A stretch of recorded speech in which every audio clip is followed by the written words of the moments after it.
It is time for the Hex Spring Report. I'm just going to wait a second to see if it switches scenes. There we go, wonderful. Okay, it's time for the Hex Spring Report. I've been doing this for quite a while now, sometimes in spring, sometimes in winter. And first of all, the introduction. My name is Krajewski, but I might also listen to Simon and maybe even Simon or whatever you want to call me if you're French. I've been the Hex contributor since 2011, so that's quite a long time now. And actually, I'm the main maintainer of the Hex compiler since 2012, so that's more than 10 years now too. We didn't really celebrate that last year. I think we briefly mentioned it, but yeah. Thank you very much. Happy Hex Day. Yeah, happy Hex Day to me. Thank you. Thank you, thank you. And, well, I'm also a founding member of the Hex Foundation, so one of two, I suppose. And one more thing, I've kind of become a music producer since 2021. That somehow happened during the COVID years when we realized, man, we can't go to any concerts anymore. And Fing and I were like, fine, we'll make our own music. And then that happened. You can listen to us on neovel.com. And I mention this because when I write songs, what I like to do is I have this big crescendo across the whole song, which culminates in a really big final chorus. And I figured, for this talk, I'm going to do the opposite, because let's get started. Hex 4.3 has been released. You can not quite download it on our website yet, because there are some deployment issues. We'll figure this out. It's available on the GitHub release, and I hope that today or maybe tomorrow we figure out how to get it on our website. There have been some changes to the CI, which made this a bit difficult, but yeah, we'll figure it out. And of course, we have a lot of new features, and I know how it is to you guys, especially at Gyro Games. Hex is a bit of a tool, almost a dependency, and updating a dependency is usually not something where you're like, yeah, I can update a dependency. So the good news is that while we also have many improvements, we also have even more bug fixes. And what kind of happened with Hex versions is that in even minor version numbers, we have a lot of new stuff. So 4.0 and 4.2, there's a lot of new stuff going on. And then in odd number versions, we try to focus a bit on stabilization. So make sure that everything we added in the previous version also works properly. And this should be good news, because we did do that, in fact. And, well, the problem is, again, it's not very interesting to talk about bug fixes, right? You don't want to hear about a specific bug fix. You want to hear about new features. So that's what I'm going to talk about. I just want to mention we also did a lot of that kind of stuff. So, first of all, I want to give some special thanks. I've been doing that for a while now, too, to mention people from the open source community who sometimes contribute something which might not get a whole lot of people to say thank you for doing that. So I'm going to take this opportunity to do just that. First of all, Rudy is now the new Alexander, so to speak. He joined the Hex Foundation in the beginning of the year, I suppose. He's been working with us for a while, and it's been great, because I finally have someone again who I can talk to and solve issues together. So that's great. And just a quick note on Alexander. He, as you say, he went to seek other opportunities, and there's no bad blood between us. It's just been the way it ran. And he's still available. He reacts to pings and everything, so there's nothing going on there. I just wanted to clear that up. Then another person I want to mention is Tobias. He gave a talk at, I think it was the last event, at InnoGames, the last remote event. He gave a talk about the work he has been doing on haxelib. And more recently, he has been looking into neko and fixing some stuff, because we actually needed another neko release for various reasons.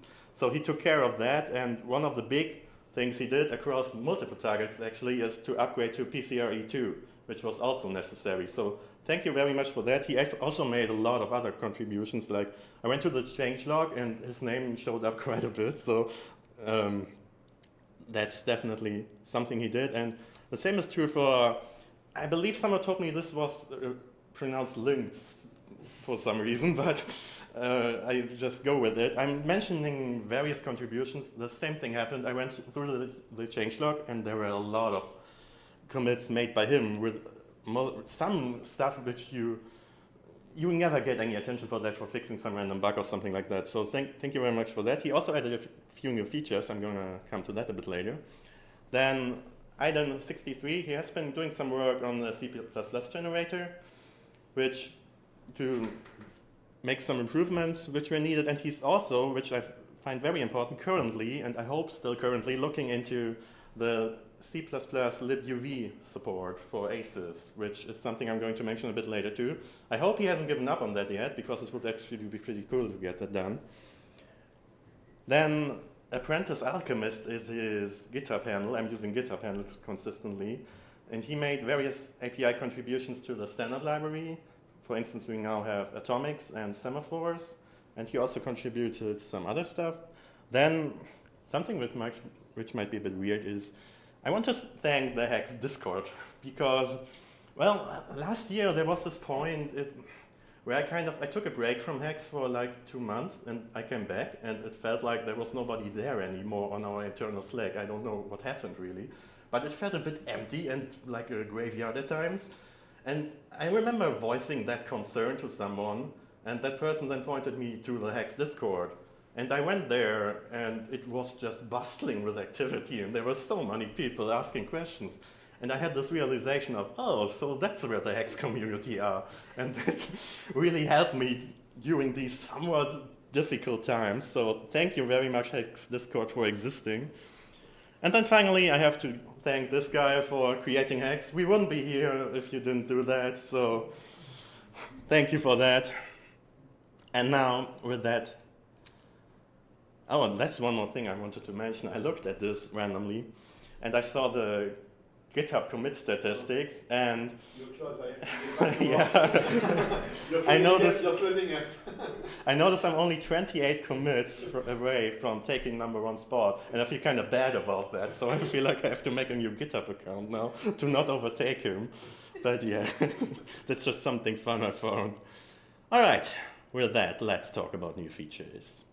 First, I think one of the biggest ones is that we now have a null-safe navigation operator.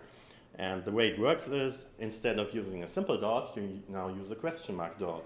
And this is basically the same as saying if it's null, or if it's not null, then access, otherwise use null. And this is very convenient when working, especially with external JavaScript libraries, because they tend to do that a lot if you've used them. And it has been a pain to deal with that in Haxe. So now this should be much easier. We didn't add the other variants. You sometimes see question mark bracket or question mark parenthesis to make calls. We weren't sure if this is really needed. To me, it always looks a bit awkward, and there might be use cases for it, but for now we decided to just stick to this one. And of course, it also deals if you have on the left side something which has a side effect or should not be executed more than once. What Haxe will do is bind that to a temporary variable. So you only execute that once, and then you do the actual null check. So in that sense, it's actually not quite the same as spelling this out, of course, because this A here would then be the temp variable here, and not the whole thing, so it doesn't execute side effects twice. Right, then we also have somewhat related the null coalescing operator. And what that does is if you want to access something and you want to say, okay, if it's null, use some default value, otherwise use the value, you can now do that by using these double question marks. I can't see my mouse pointer.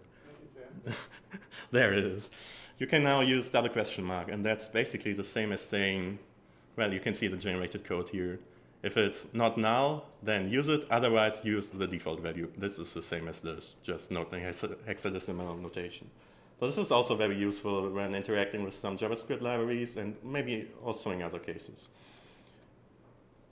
And there's still some open question about the case where you have, when the left side is not actually nullable, what should happen in that case?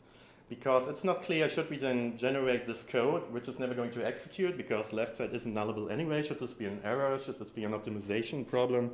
Yeah, we're not quite sure yet. It's a case like this where you have the A. This will never be null. And you could make the argument that this should be an error because if you translate this to A equals null, it would be an error. It would say on static tiles you cannot compare int to null or something like that. So we're not sure about that yet, but it's really just a random corner case, basically. Then another one, which I think people might actually appreciate quite a bit is local static variables. And I'm using an example which to game developers might be interesting. You can now declare a static variable inside a function scope. And the way that works is you can only access it from within the function, but it's still going to live on the class. It's very similar to how C++ handles it. Yeah, it lives on the class. They live on the class at runtime, and you can only access them from the function. And this is what this generates. Basically, you have we do some name mangling. We just prefix the name of the variable with the name of the function it lives in. That, in theory, that's my conflict, but we decided to not care about it because we don't really care about naming conflicts in other cases either. I'm not sure if we want to keep it like that, but I feel like this kind of problem is always avoidable if you just don't cause it in the first place. So I think this should be fine, and I think this makes sense for a lot of situations, because you often have this case where you're like, okay, I'm in this function, I want to maybe cache some value, but I don't necessarily want to add a static variable, which can then be accessed from everywhere else. I think this is very useful for cases like that.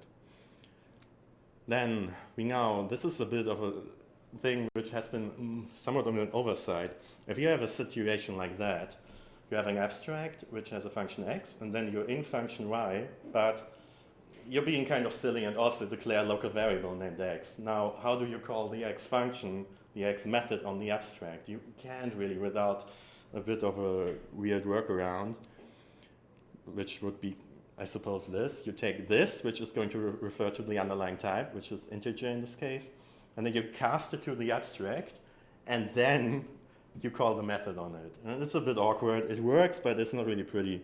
And what you can do now is just you write abstract.x, and that is going to refer to the abstract method x.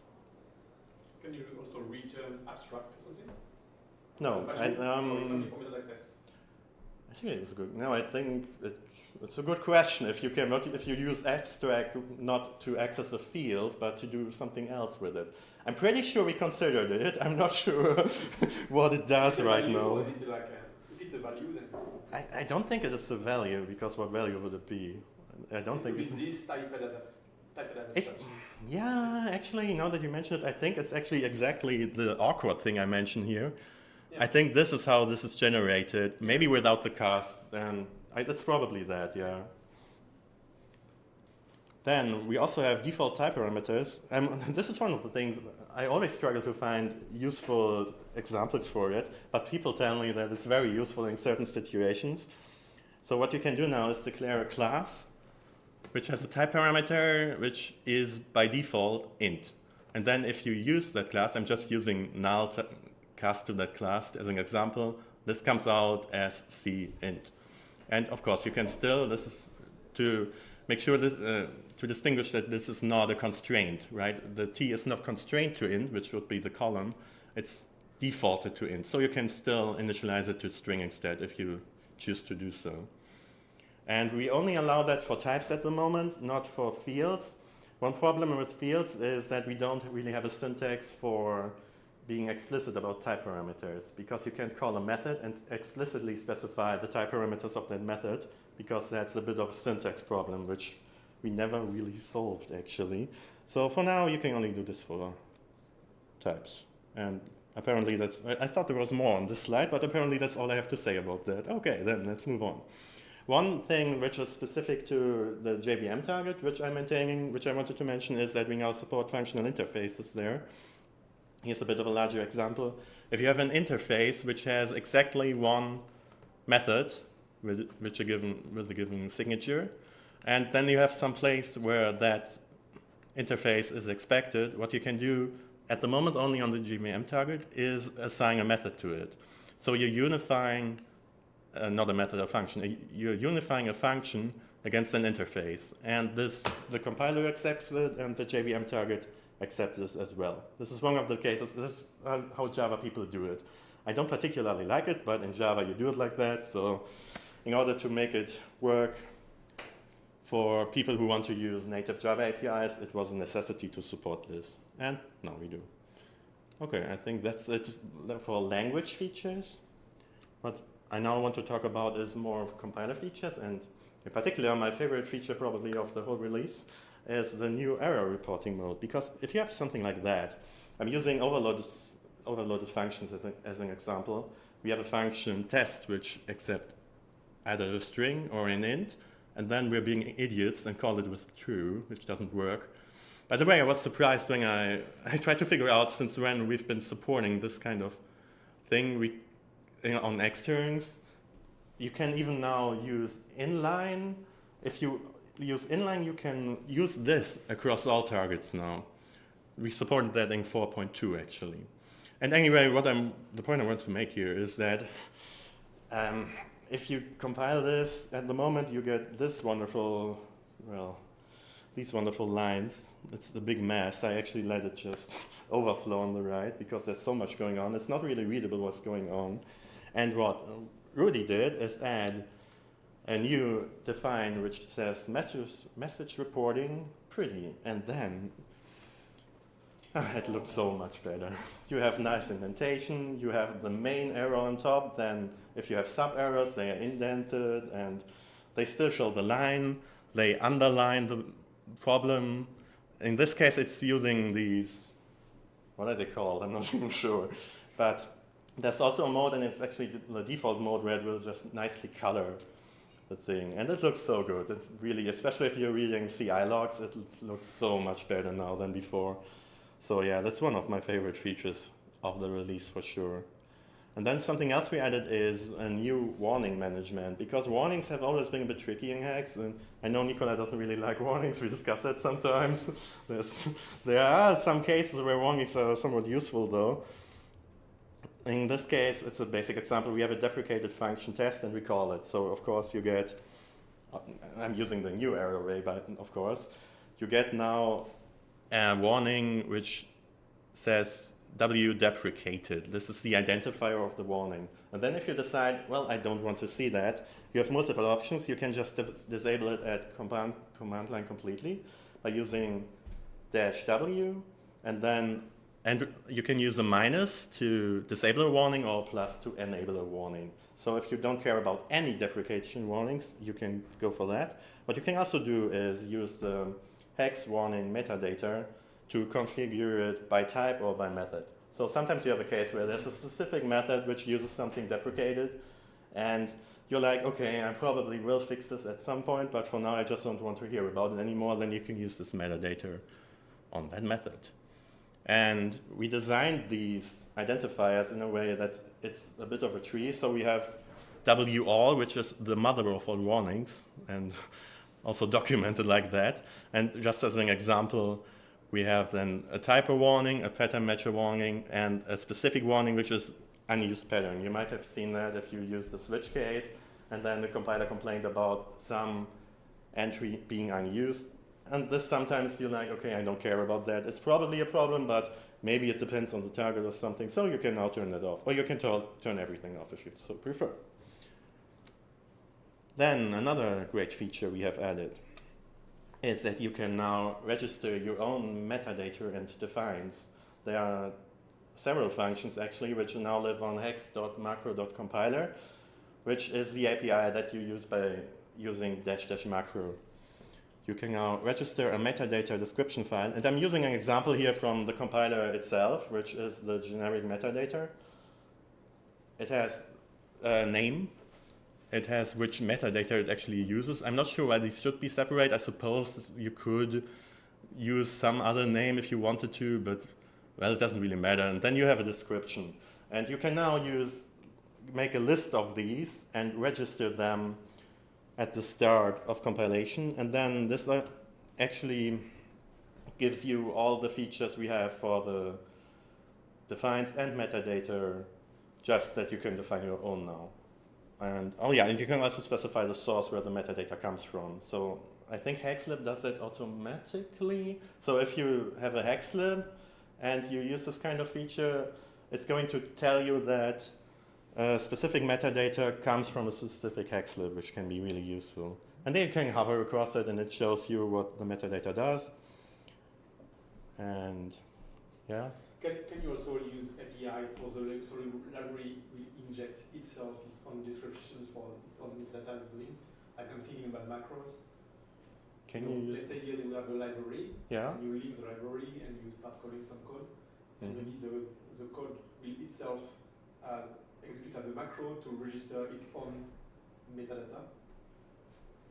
Rudy is nodding, so I suppose the answer is yes. I didn't fully understand what you mean. It's not, but not using an external file, but actually... You don't, yeah, okay, yeah. You code. can use an external file, you don't have to. You can, You can register individual ones. Yes, your, there are like 4 functions, 2 for metadata, 2 for defines.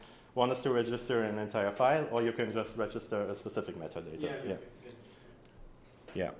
And yeah, this shows nicely in your IDE, if your IDE supports that. VSX does, of course.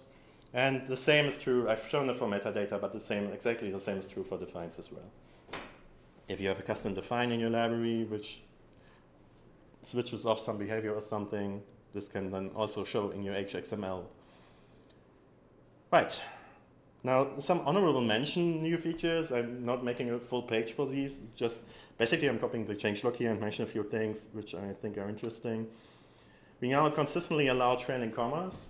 If you have, I sometimes run into this situation where you have like an array, 1 entry on each line, and then want to swap them.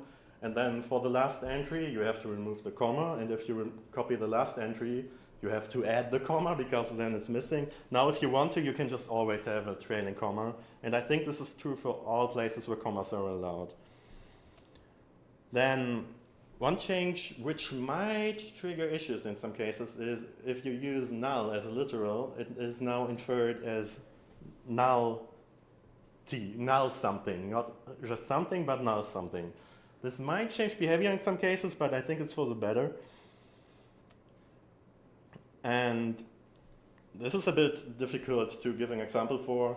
We've improved the inference of local functions when you tap them against abstracts, which is something people do a lot actually. If you have an abstract and you say that it's compatible from some specific function, this now works much better.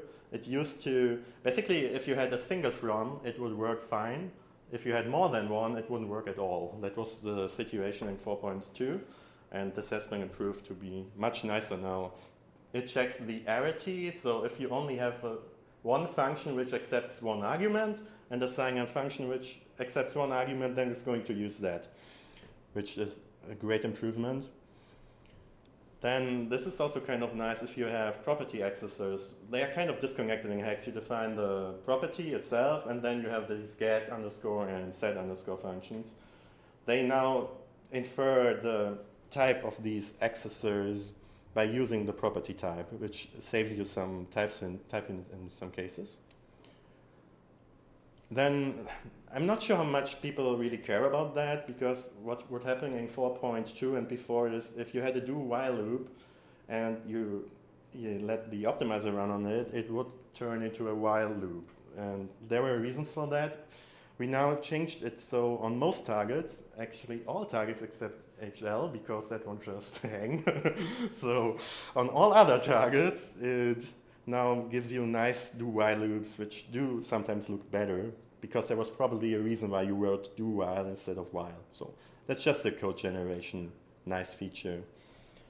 I already mentioned that we migrated all relevant targets to PCRE2. Ideally, you don't notice that, other than that it fixes maybe some bugs which we had. We actually closed quite a few issues related to that. But yeah, ideally, this is one of these changes where you're like, okay, don't notice that, then we're good. Then one thing we added, this is a good example. In 4.2, we added module level fields, and it worked quite nicely. But then people figured, well, the completion wasn't really that great. Sometimes it would not show certain module level fields and problems like that. We improved on that a lot. So it should work much nicer now. And okay, this is kind of my insurance statement. We improved the compilation server performance in general. There were many cases where we had problems with specific patterns, with specific setups. I also looked at actually the Dune code base when I got access to it and figured out some specific problems with some architecture. And we improved a bit on that. It's still not perfect. There are still some issues, but it has gotten better.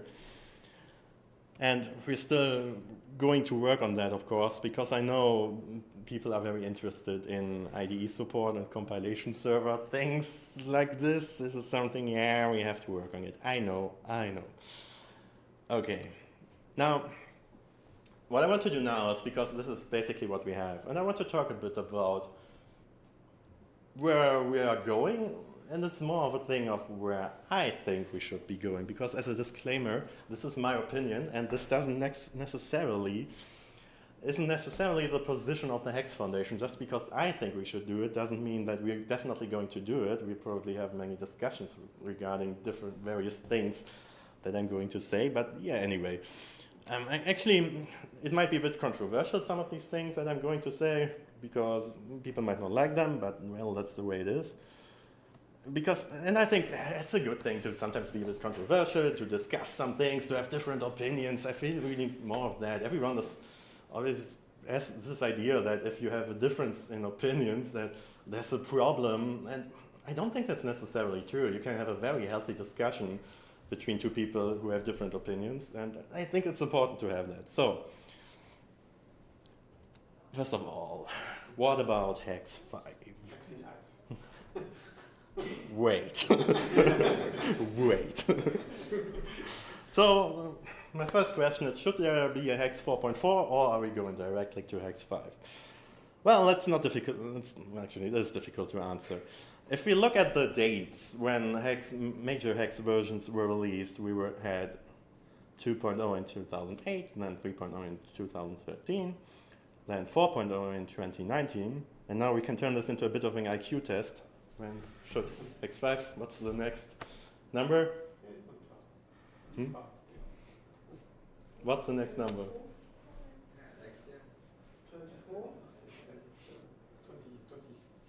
26. You see, that's why he's the boss. And he can figure it out. Yeah, it would be 26 actually.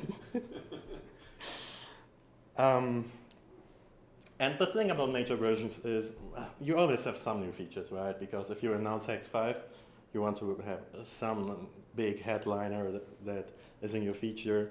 But actually, that's not really why you make major versions, because you mostly make major versions to break something. That's the one opportunity you have where you can say, okay, maybe this should be changed, because you can always be like, it's a major version change, so you're going to have to live with that.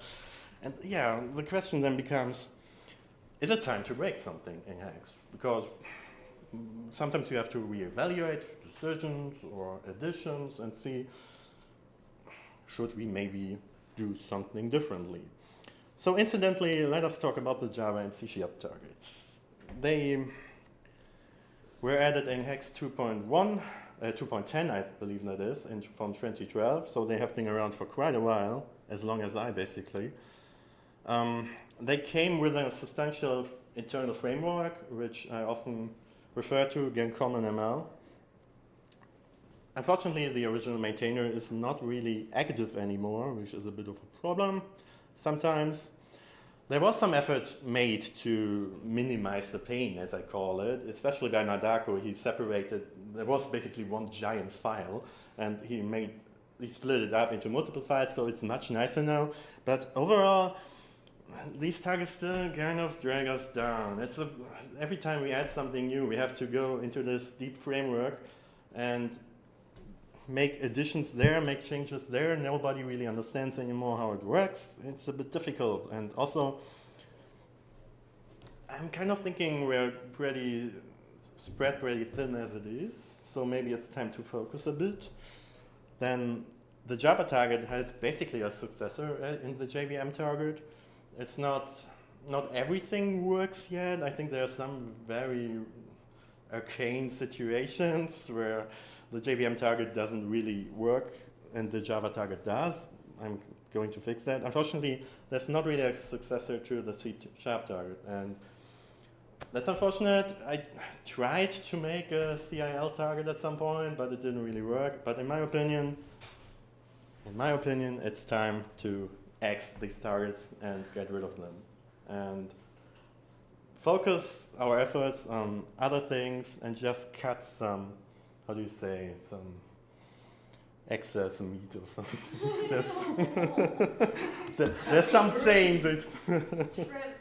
Trim, yeah, we trim some stuff, exactly. I think this is something we should do. Trim those eyebrows. Yeah.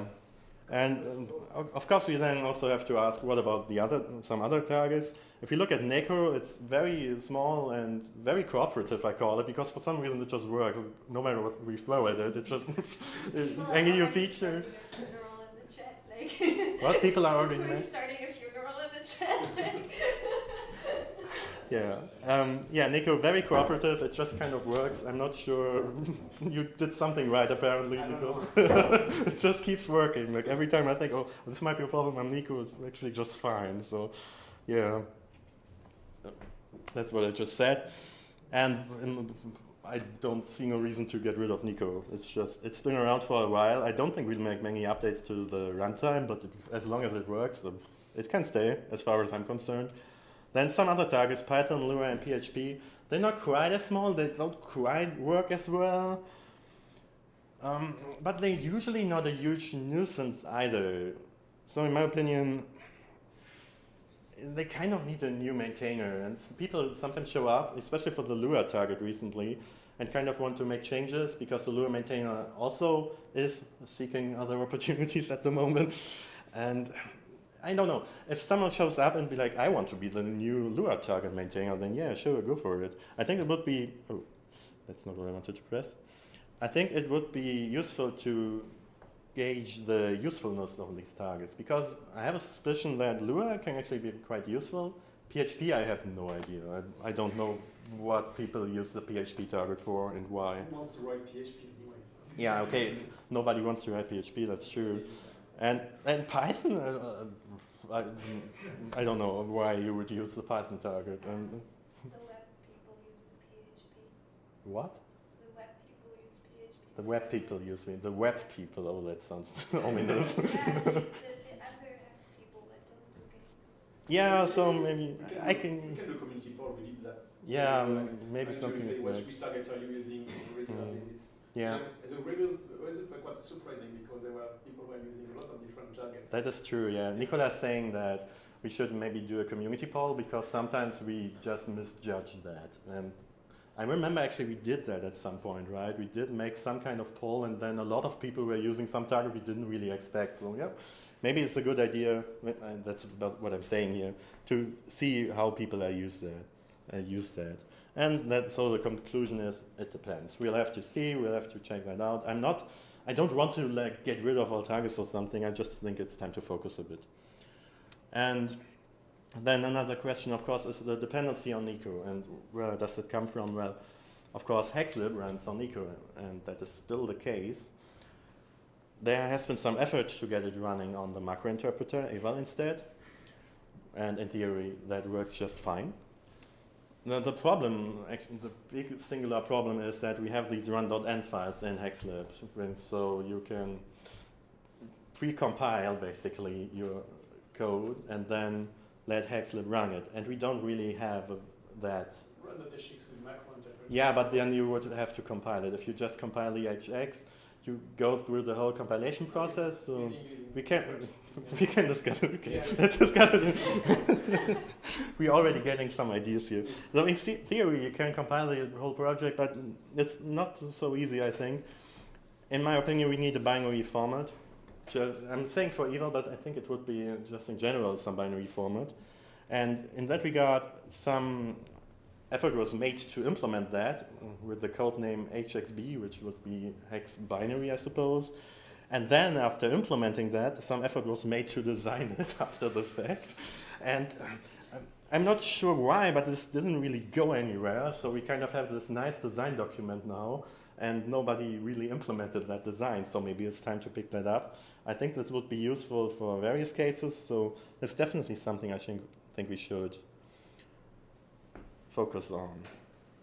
And yeah, as I've said, the goal for me is that neko is not necessarily required to install Haxe. It should be possible to run Haxe without neko. So you have some kind of runtime which supports haxelib, so you can compile hxcpp target stuff, and things like that. So the question becomes how to haxelib. And in my mind, this is just basically my little fairy tale world, and we let haxelib run on eval. That should be not so difficult, I hope. Then if the library has I'm calling it run.hxb, we invoke hex to run that. Otherwise, if it still has a run n, we try to run neko. And if neko isn't, first of all, I would try to do this a bit before hex5 actually, so people can migrate.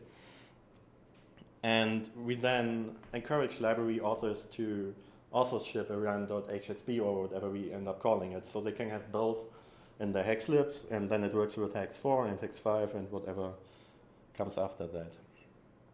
And then we just make haxelib give a nice error if the run hxb doesn't exist, so there's not the new stuff. The run n does exist, though the old stuff is still there, and then neko isn't installed. So this should give some notification that makes sense, and not something like create process failed or whatever happens if you try to execute a command which doesn't exist. And I think if we do that, we can make a pretty good transition. Once we have the binary format, that should work quite well. Yeah. Then, of course, another question is, do we want to break something at language level? And this is actually where people mostly get annoyed, because they don't like breaking changes at language level. The good news is there's not a whole lot in the language that I dislike. And I think this is mostly true for most people. There are some things where I'm like, for instance, safecasts are kind of weird. People misuse them pretty heavily. It's this thing where you write cast, parenthesis, expression, comma, type. And people kind of don't understand what it actually does, and I'm not sure how used it is. Maybe we can talk about what we should do with that. So there could be an argument, maybe, to check how much usage there is, and then maybe, oh, that's already the next step. And then maybe get rid of it. I'm not sure, but we should discuss that. Then another thing that has been kind of annoying is optional argument skipping. It can be a bit problematic in inferred environment, because if you have like multiple optional arguments, what Hex allows you to do is skip one. Actually, you can have an optional argument followed by a non-optional argument. That's just a thing that works. I'm not sure if many languages support that, but we do. But it can be a bit tricky, because then you infer the expression against the first argument before you even know if it's actually the type you want to call and things like that. It can be a bit tricky. I'm not sure if we can remove it. We sometimes use it as a sort of pseudo overload. So you have like the first argument is question mark int, the second is question mark string, and then you can call it with both. Okay, yeah, it's basically overloads. But maybe if we had better overloads, then we could use that instead. That's something that should be discussed, in my opinion. And yeah, we would have to check the impact of a potential removal as well. I don't have high hopes for removal, to be honest. I kind of wanted to get rid of it. I looked into it, and there seems to be quite a bit of usage. But yeah, it should be discussed for sure. And that's actually all I have about the language level. So with everything else, I'm kind of happy. So, you asked for it. You asked for it, the Haxe-in-Haxe discussion. What the heck is that? Yeah, so the original idea was that Hex is written in OCaml, right? So we take all these compiler sources, convert them from OCaml to Hex. Okay, that's somewhat reasonable. And then we create an OCaml target for Hex and compile back the stuff we just converted to OCaml. And then we compile the compiler from that. I read that. The next step would then be this, and then somehow profit, and then that's what we would do. And somehow Nicola opened that issue, and I'm not sure what happened, but everyone was like, yeah, let's do exactly that. And many people upvoted this, whose opinion I usually hold in high regard. And in that case, I basically came in and said, this is insanity. This is crazy. I looked at this and make a big rant about this thing. We can't do that. That is insane. And then that became my most upvoted comment of all time on GitHub. And I'm pretty sure there's some overlap between these upvotes where some people were like, yeah, that's a good idea. And then my refusal basically had the same people saying, yeah, that's true too. How does that work? I don't know. So in my opinion, we should treat this whole thing like a bit of a accident. And this idea of our common target, we should just drop completely. This is not going to happen. This is not going to work. This is crazy. Let's not do that. Let's just table that, and maybe for Hex 7 or something, but yeah, not right now.